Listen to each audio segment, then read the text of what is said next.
Hey guys, how's everybody doing? How's everybody on this Wednesday? This is a recording that I did last Wednesday because last Wednesday I did part two of this series of this guy building his own shower. Part one was 2 weeks ago on a Wednesday. Part two was last Wednesday, and this is part three. There'll be four and five because he split it up into like 12-minute segments, and then with my motor mouth I'll make that 12 minutes turn into 40 minutes easily. I try and hyphenate it to 30, but I got a lot to say. This guy, to give you a heads up in case you didn't watch the other two videos, this guy's trying to build his own shower. He got a price of $7,500 to build a shower, which is a reasonable cost, and decided to decline that and build it himself. So through YouTube University, through John Bridge Forum, and through whatever other information that he was able to glean, I think he even uses Odie directions a lot, and he gets frustrated because it's not an easy process to build a shower when you don't know anything about the products. And so the last week's video, he was worried about the corners in the shower. You go back and watch last week's video. The corners, the folds of the pan liner would create a bump out because he's using a foam backer board. He's using foam, which I use from time to time for specific reasons, but I don't use it by default because partly due to the problem that he's having.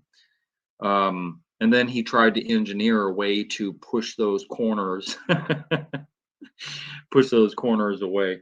I don't know that I recorded that. I don't remember if I did because he's going to go forward with pouring the shower pan, so he probably got past the corner issue.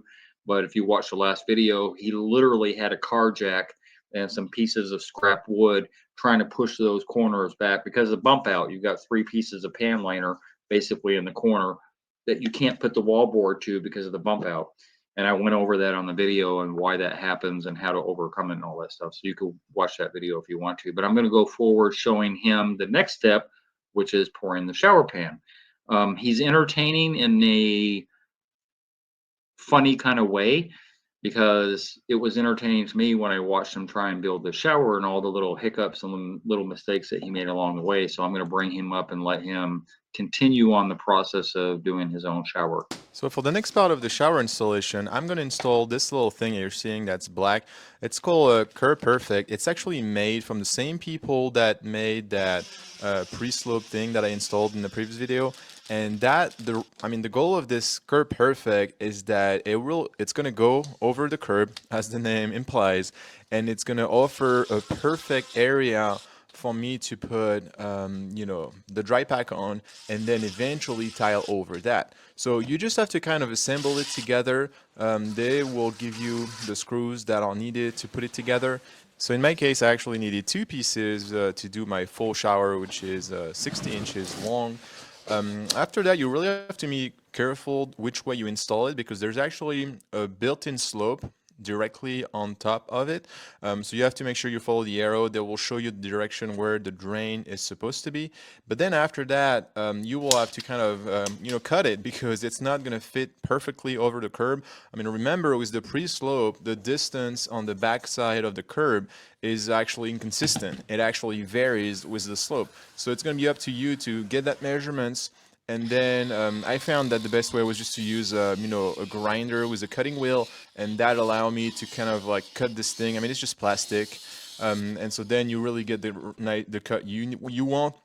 Another thing to do is you probably want to use something to kind of like, make sure that it's not pointy and that it's not going to puncture the liner. So, if you want to use a file or something, because yeah, once you cut it, it could get pretty sharp. So another thing, when you take your measurement, actually take them from under it because you see there's a little rib. And so that's what's going to touch the top of your curb. So make sure that you take your measurements from the right spot. You will end up with a bad surprise. Ah, mais pourquoi c'est trop difficile? After that, there's actually a clip system, which was really not easy to work with, but there's a clip system that allows you to add several pieces together, which is what I did. And then once everything is clipped together, you're finally able to put it on the curb and really kind of check how the fit goes. So the thing to keep in mind is that you have the right slope, so just double check that you're good with that, and you can see that this was the case. Then after that, you just nail it, but just from the outside, because obviously you don't want to make any holes from inside the liner. That would be terrible. So just from the outside. So it's now time to start installing the backer ball. Okay.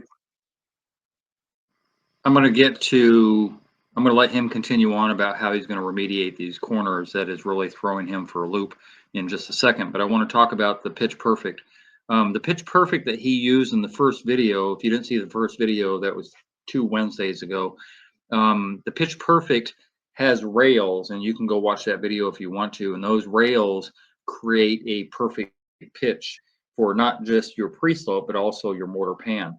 And so he's going to use both of those kits.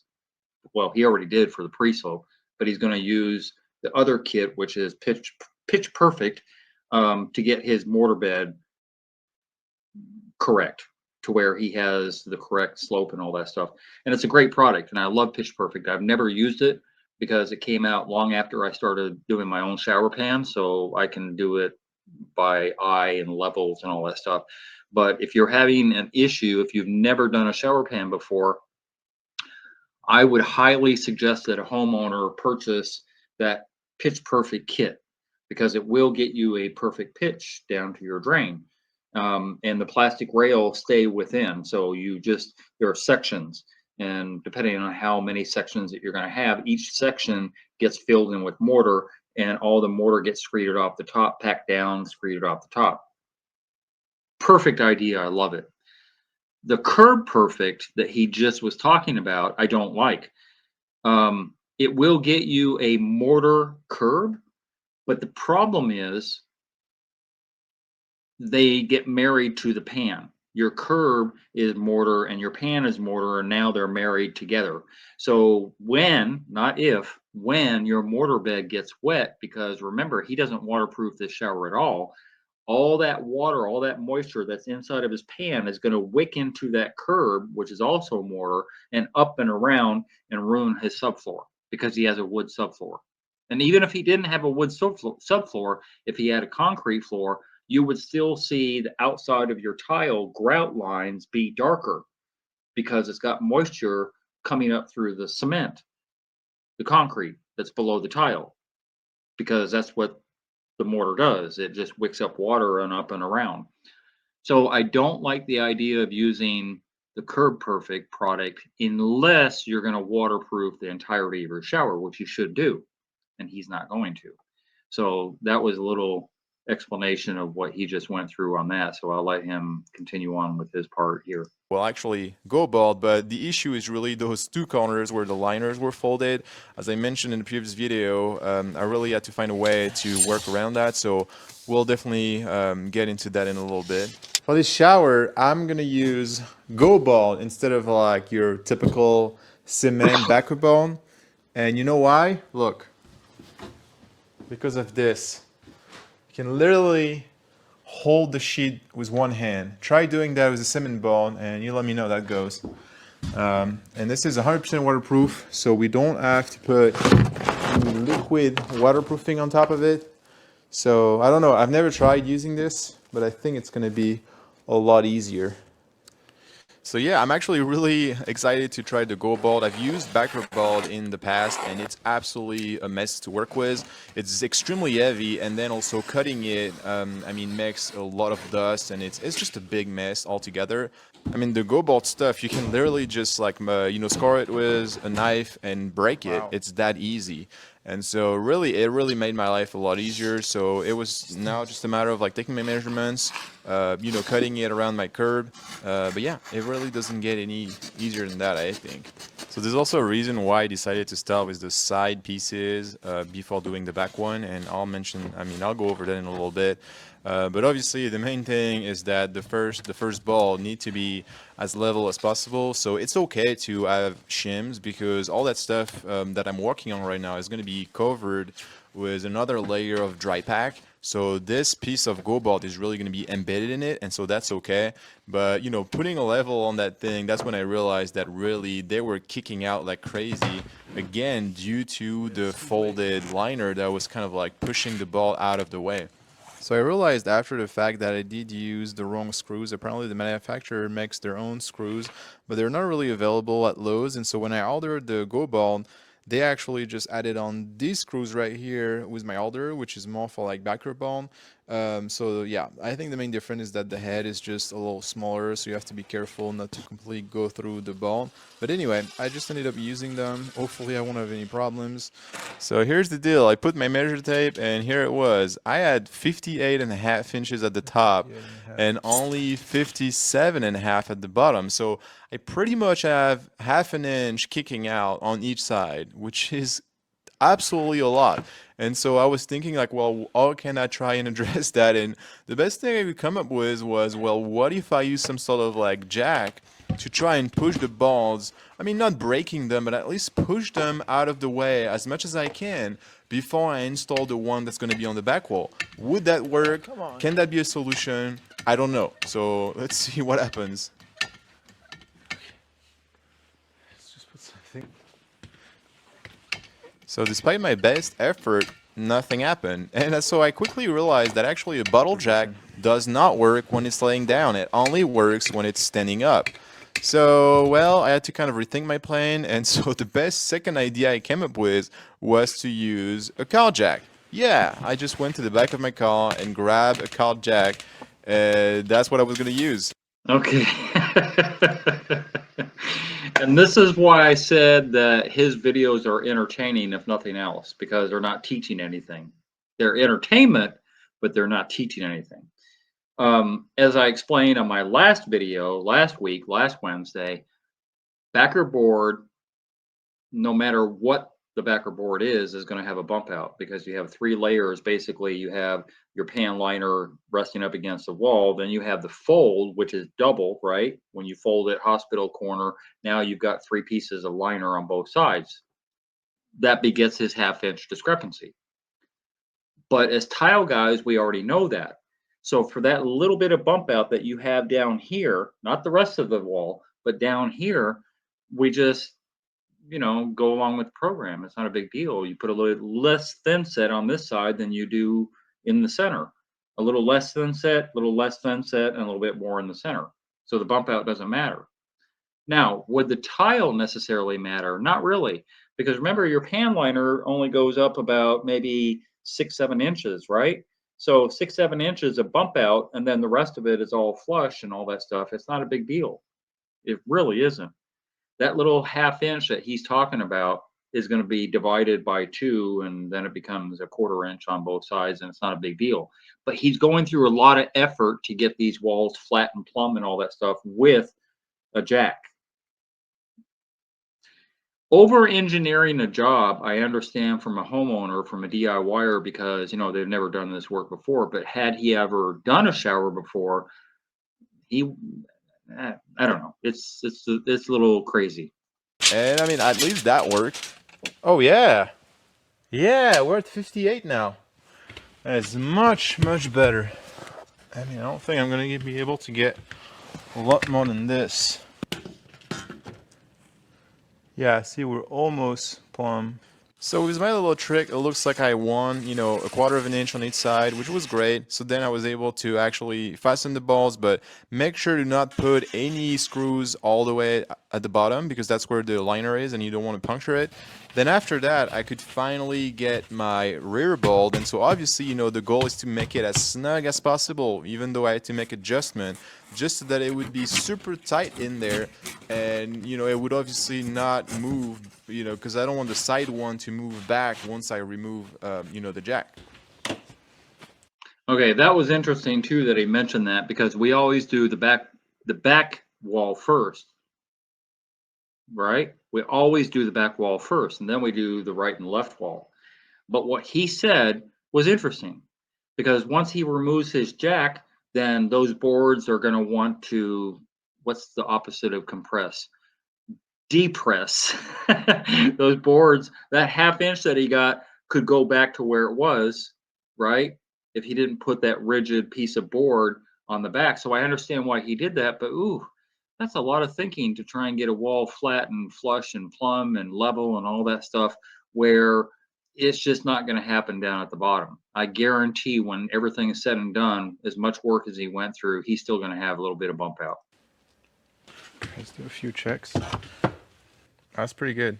All right, well then it was time to lock everything in place as I was kind of, semi-happy with the result. I mean, at least that's the best I was gonna get. I mean, obviously I should have addressed that corner, with the liner by actually cutting some of the framing, like a 1/4 of an inch to make kind of a pocket for that stuff to be in.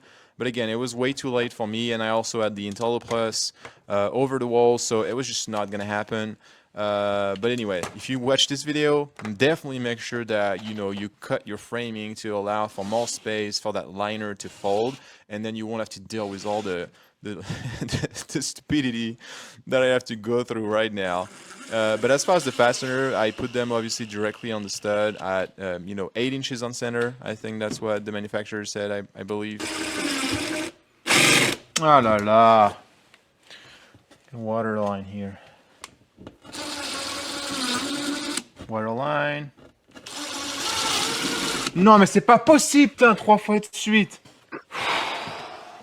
So yeah, I mean, that got me mad, but that just showed you how important it is to have like those protection plates at all of your wire lines and electrical wires, because it's so easy to just puncture something. Even though I just built that wall and I placed all those wires and those wire lines, once you cover it up, you don't really know where stuff is and you're gonna hit something. So the only thing you have to use to really fully waterproof that Go ball is that they have a sealant made by the same manufacturer, and they want you to use that at the corners and also over any of the screw holes. Right now I just did the bottom of the corners because again I'm about to do that dry pack layer, so I just want that corner done. After I will go back and do all the screw holes and everything else. So for the actual So I want to talk about that real quick before we get into him putting this kit together, and I may fast forward through this because we already saw it on video 1 with his pre-pitch kit. And so now he's just doing the mortar kit. Basically, it's the same manufacturer, basically it's the same rails, and basically it goes together the same way. Anyway, what I want to talk about is a wall board bottoming out on his floor, right? You would never, ever, ever, ever, ever, did I say ever? Want to do that with your dry pack, now I'm saying it, with your mortar bed pushing up embedded with your wallboard embedded into your mortar. In other words, he's got his wallboard bottomed out. Then he's going to put 2 inches of mortar all around that wallboard, which is okay because he's using foam board. But if he was using a cement board or any other board, it's going to wick up water. So do not make that mistake. dry pack, slope shower, I am gonna use again a product from Goofproof, which comes with a ring first, and then kind of similar so I had to buy the blocking the whip holes, which again, if you've seen the previous video, you understood. Okay, so I'm going to explain this for people that didn't see the previous video where he used the same type of kit for his pre-pitch. These rails are a great idea. You can cut them down to size to whatever size you need for your shower. You can put extension rails on it. They snap right in. And then there's a center ring that you see where all of those rails snap into around your drain. And then all of those voids that you have between the rails get packed in with mortar, and it gives you a perfect pitch. And in this case, he's not using pebbles around the drain. Yay! Because my feeling, and I've always said this, is that tiny little pebbles can get locked into the weep holes and then defeat the purpose of having weep holes. Because a pebble is very, very porous, more so than your mortar mix. So it drives me crazy when people think that pebbles will work around your weep holes. So he has a plastic weep hole protector, which is much, much better. If I'm going to protect my weep holes, which I don't really care about because I'm waterproofing the surface, then I'm going to use this. And this weep hole protector is a wonderful idea if somebody is really concerned about it. What the whip holes are for and how important they are.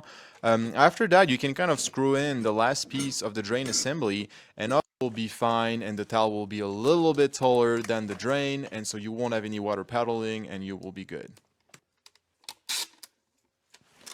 So here's a final look for you about what it looks like right before I'm about to start putting that final layer of dry pack by the stuff that I got last time Oh, of let's the talk shower about as this. well.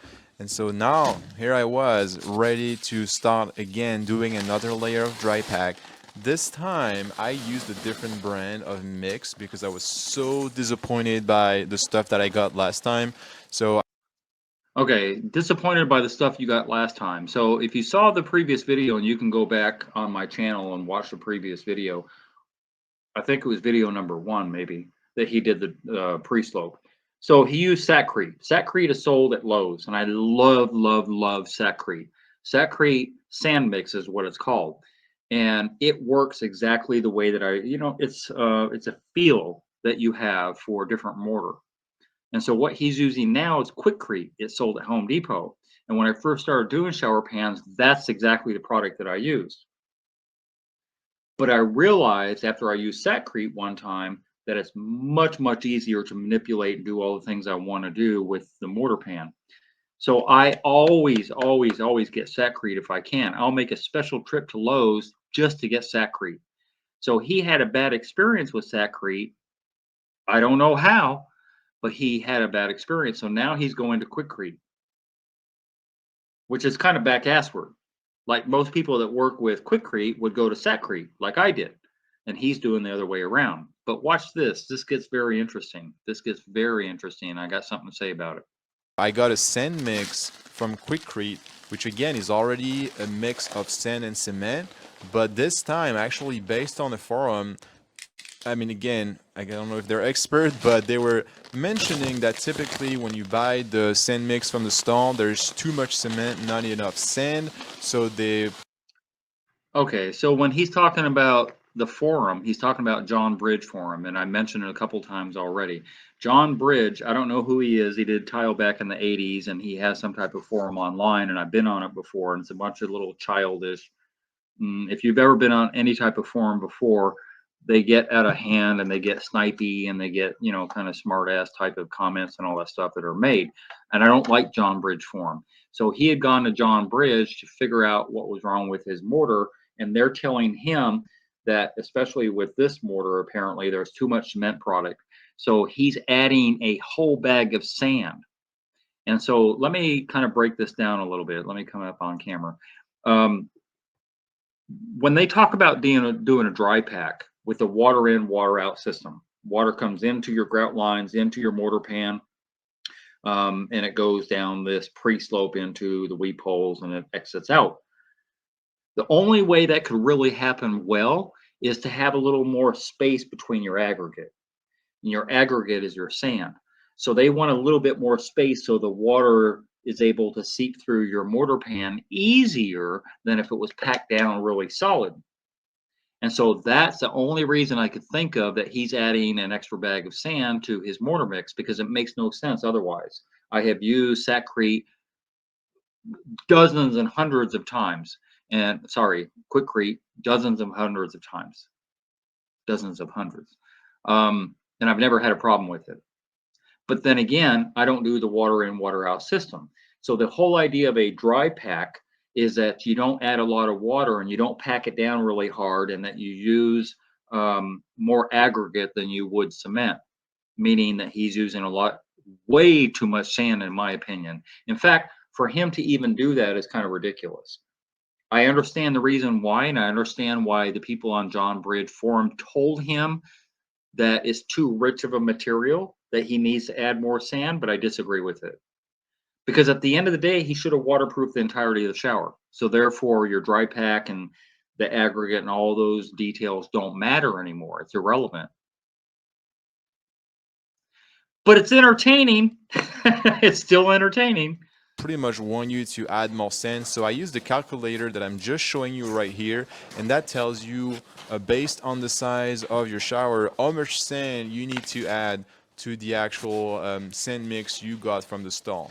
So unfortunately, even the mix that I got, the sand mix, still add decent size aggregates. I mean, I'm sorry, but like, look at the size of this thing. This should not be in there. So unfortunately, I spent probably an hour sifting through all of it so that I would remove all those big aggregates, because I was like, I'm not dealing again with a poor mix that's gonna lead to bad results. So based on the calculator I just showed you, I needed to do minor adjustment where I needed to make sure I had the exact weight of sand and sand mix. So that's why I was using a balance to make sure I was getting it right. And then after that, after removing all the aggregates, I was finally ready to mix some water in. I mean, obviously I'm not doing it in one batch. I'm doing smaller batch because that's just easier to handle. And again, I mean, they all say that you should be able to make a snowball out of it and that it should be able to still kind of break away fairly easily. That should be a sign that the mixture is correct.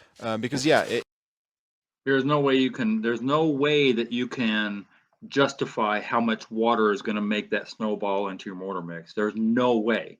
Because if you add a little bit of water, you can still compress your mortar mix and make a snowball. If you use a little bit more water, you can still do the same thing. If you use a little bit more water, it doesn't matter how much water you use, you're going to be able to do that. So I don't like that whole idea of, oh, I don't know how much water to use, because he said that earlier on the video. He's just kind of, like, oh, this is how much I use. And then you pack it together. I don't know. I push back on a lot of stuff that people say, especially on the forums and stuff like that, because most of it doesn't make any sense. it still is very dry, so it's very difficult to Too just know dry. exactly how much water to put. Too dry. It's too dry. That's the whole point. It's too dry. There's no harm and no foul in having a little bit too much water in your mortar mix. There is no harm and no foul. Now, having said that, if you use way too much water, yeah, your mortar won't do what it's supposed to do, and it'll want to kind of run down toward the drain, so you don't get stupid with the water. But there's no harm and no foul using too much water. There is, however, using too little water, because I get those calls and emails all the time. Why is the surface of my mortar pan dusty? No matter what I do, I vacuum it and all that stuff, and it's crumbling and falling apart because you didn't use enough water. Like cement is a binder, and the binder can only work with moisture. Enough said. From like really kind of doing trial and error. So going forward, then I really kind of like try to do a better job as far as like installing that dry pack by slowly adding a lot of it and then kind of packing it into place and kind of working my way down towards the drain. I mean, I kind of definitely felt a little more confident and I felt like it was going better this time. Obviously, it's a little bit tricky around the drain because you really have to kind of like pack it under there so that it's really everywhere, but also keep in mind that you don't go to the height of the drain. You can see that I'm still to the bottom of the drain because remember, I'm gonna have the tile over that and the synthate, so it needs to look the way it was looking on what I just showed you. And then the last step is to completely cover the curb as well with dry pack, and that will be a good substrate for installing tile after. So here was the final result after a few days. I mean, again, not perfect, but I think that it was going to be good enough to start tiling over it. So Okay, so if you take a good look at this, let me put myself out of it and show it up close if I can. There's too much sand, which is obvious to me. There's too much, it doesn't look right.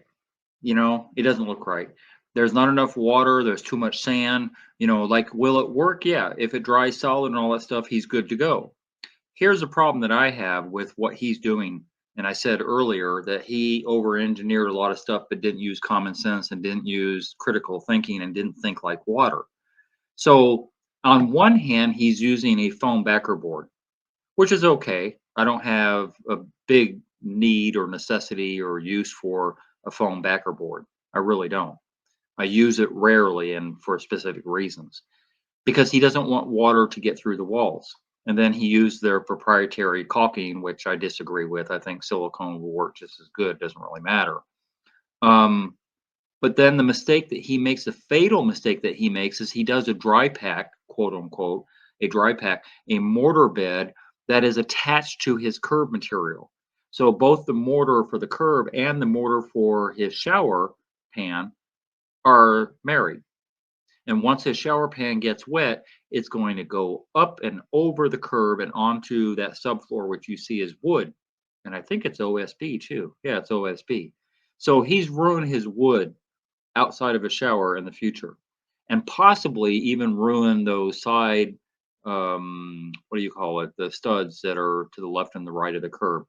Yeah, he actually did a fairly decent job of wrapping that with pan liner and all that stuff, but he still has the edges of the curb. You understand, the edges of the curb that are attached to the curb material is 2x4s, and then 2x4s are butted up against the vertical 2x4s, and then so he has a dry pack, quote unquote, married up into that area.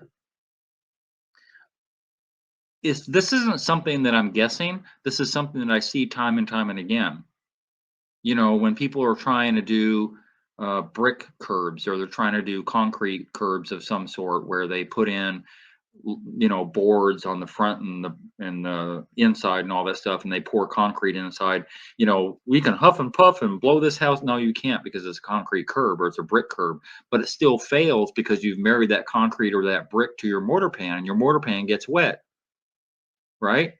Remember, he's not waterproofing this shower.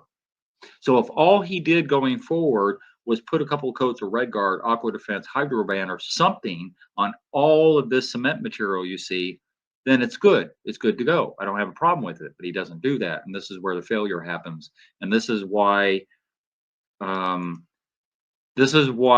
pay $7.5 to a tile guy.